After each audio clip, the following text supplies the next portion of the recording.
And one of the things that I look at and address myself to in the paper is that even though whites have programmed non-white people and also programmed themselves to believe that if you have color that this is really means that you're inferior and that this is degraded and that this is ugly,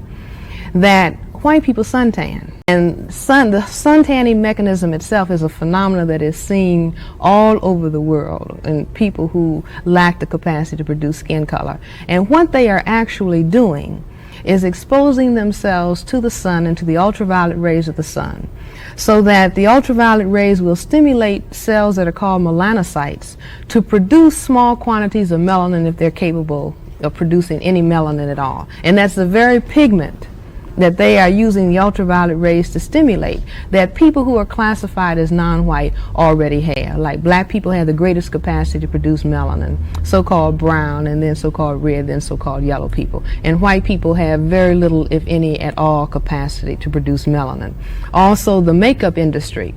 is a really massive industry, you know, all over the so-called Western world, where people are adding color to colorless skins, or stockings, you know, that have various hues are adding color. And I think that some of the attention within the whole of the white supremacy culture, some of the attention that they pay to hair color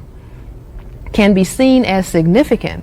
because that is the only area of the body that really has quantities of melanin pigment.